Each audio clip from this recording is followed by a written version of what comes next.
everyone, welcome back. And today I'm going to be showing you how to fix the issue a lot of people are having on Cursor AI, which is the user is unauthorized. Just stick with me. I'll be showing you some really quick, easy solution we use to tackle this problem. So you might get this error, the user is unauthorized, when you create an account and log in with Cursor. This usually happens because that domain has been flagged as a temporary domain and you will not be able to use it, right? But there is good news.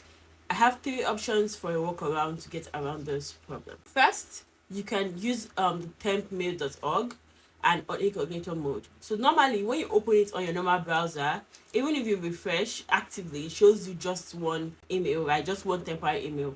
But if you open it with a new Incognito window, you would actually get a new email. So your option of you having an email with the right domain that is not yet flagged will be increased. And even if you get the new email, test it out, and it's still showing you that error, it means you can just try again. Most times by your second try, that's try with a new temp email, it should be working.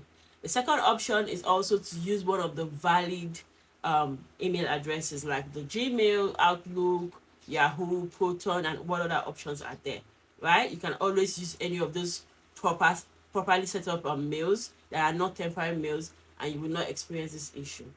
The third option is to use the me mailer bot on Telegram. You can always join my Telegram channel to get a link to this bot or search for the bot directly on Telegram, right? Here is a bonus tip. Do you know that when you sign up for Cursor with a new proper Gmail, you get 150 pull request try, right? But every month you get extra 50. So if you're experiencing this issue, you can always just go back to any of your old emails you've been using on Cursor, right? It's possible it's a month already and you've been given a new set of 50 trials. So you can always just use this. Do not forget to like and subscribe. Stay tuned for more videos. Make sure you turn on notifications and join my Telegram channels because not all videos can be posted on YouTube, if you understand what I mean. Bye.